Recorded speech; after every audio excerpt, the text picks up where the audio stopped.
உலகெங்கிலும் இருக்கும் ரெட்ரோ ஆன்மீகம் நேர்கள் அனைவருக்கும் வணக்கம். நான் உங்கள் ராம்ஜி. வருகின்ற மே 15ஆம் தேதி 2025 மே 15ஆம் தேதி குரு பெயர்ச்சி வருகிறது. இந்த குரு பெயர்ச்சி நமக்கு என்ன பலன்களை எல்லாம் அள்ளித்தரப் போகிறது என்பதைத்தான் நம்ம பார்க்க போகிறோம்.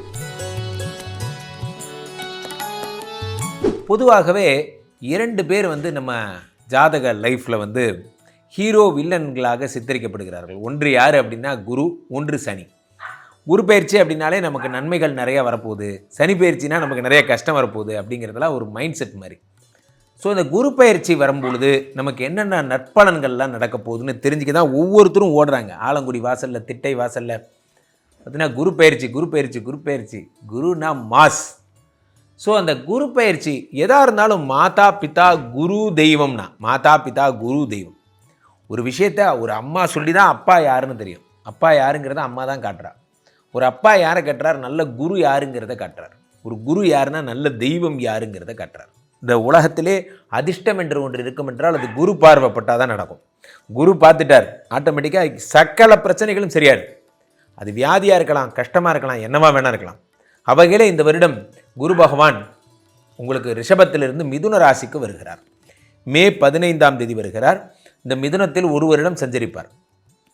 அந்த நாள் முதற்கொண்டு ஒவ்வொரு ராசிகளுக்கும் எத்தனை நல்ல விஷயங்கள்லாம் நடக்க போகுது, யாரெல்லாம் வீடு வாங்க போகிறீங்க, யாரெல்லாம் கார் வாங்க போகிறீங்க, யாருக்கெல்லாம் கல்யாணம் ஆக போகுது, யாருக்கெல்லாம் குழந்தை பிறக்க போகுது போன்ற நல்ல விஷயங்களெல்லாம் பார்க்க போகிறோம்.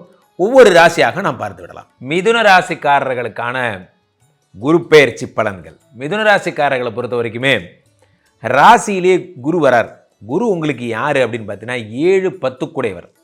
7-10 கூடையவர் ராசியில் வரும் பொழுது என்ன நடக்கிறது? 12 வருடங்களுக்கு ஒரு முறை நடக்கின்ற அதிசய நிகழ்வுனா அது உங்களுக்கு தான். ஒரு 12 வருடத்துக்கு ஒரு தடவை நடக்கிற குறிஞ்சிப்பூ மாதிரி ஒரு அதிசய நிகழ்வு. என் வாழ்க்கையிலையும் ஒரு நல்லது நடந்து விடாதா, என் வாழ்க்கையிலையும் ஒரு சந்தோஷம் நடந்து விடாதா என்று காத்திருப்பவர்களுக்கெல்லாம் இந்த மிதுன ராசி இந்த வருடம் பொற்காலமாக இருக்கும். காரணம் என்னன்னா, உங்களுக்கு ராசியிலே குரு வரார். குரு ராசியில் உட்காந்து 5, 7, 9 பார்க்குறார். 5ஆம் இடம் என்பது புத்திரஸ்தானம், 7 என்பது களத்திரஸ்தானம், 9ங்கிறது பாக்யஸ்தானம். இதை விட ஒரு நல்ல நேரம் இல்லைங்கிற மாதிரி ஒரு நல்ல நேரம் உங்களுக்கு இது. 5ங்கிற யோகஸ்தானத்தை, 5ஆம் இடம் புத்திரஸ்தானம்ங்கிறத விட யோகஸ்தானமும் அதுதான்.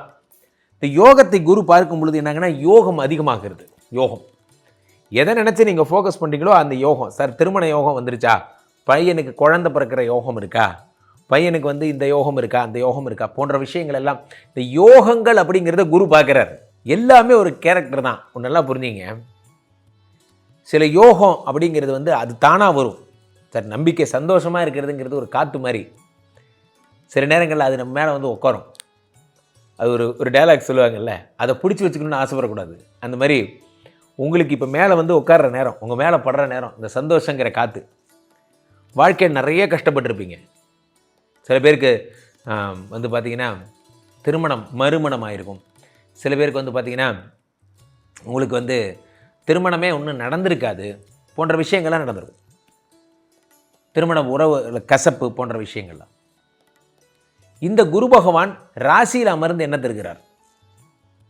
7-10 கூடையவர், 10ஆம் வீட்டுக்கு தொழில்காரகனும் அவரே.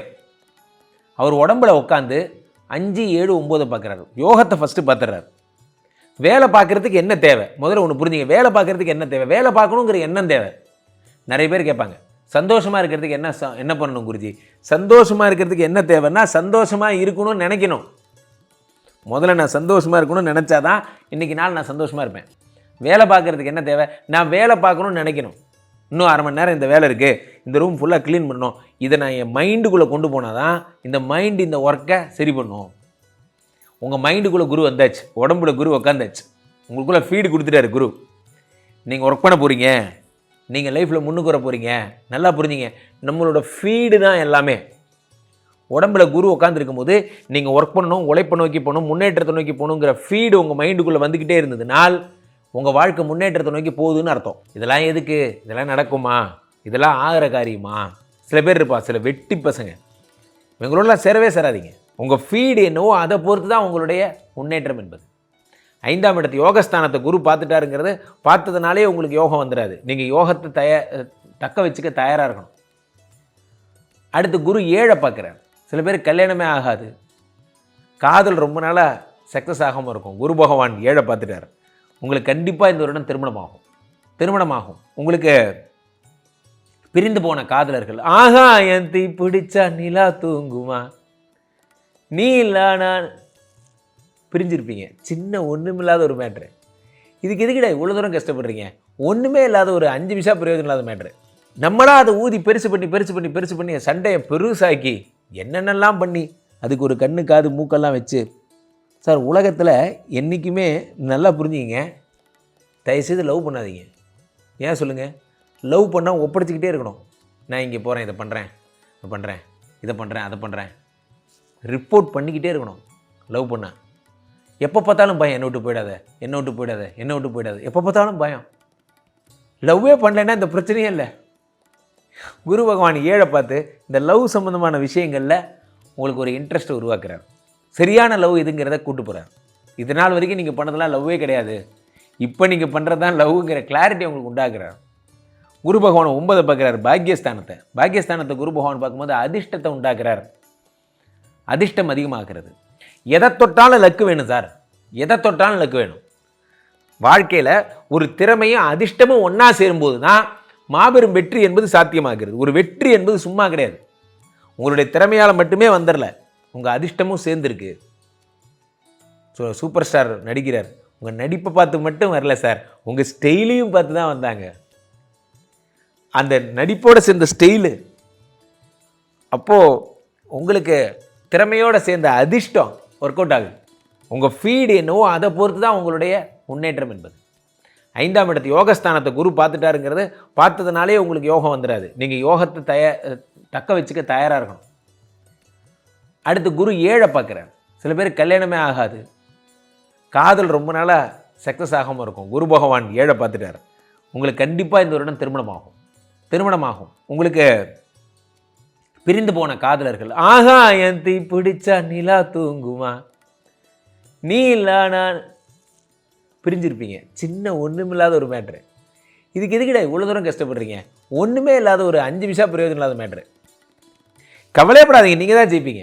மிதுன ராசிக்காரர்கள் இந்த வருடம் மாபெரும் வெற்றி அடைய போகிறீர்கள். கீழே போயிட்டு இருக்க இந்த 2 நம்பரை கூப்பிடுங்க, உங்களுடைய சொந்த ஜாதகத்தை புக் பண்ணிக்கோங்க. உலக புகழ் வாய்ந்த நமது ஸ்ரீமடத்திலே தினசரி நடக்கின்ற யாகங்களிலும் வேள்விகளிலும் பங்கு கொள்ளுங்கள். மீண்டும் ஒரு நல்ல பதிவில் சந்திப்போம். நன்றி, வணக்கம்.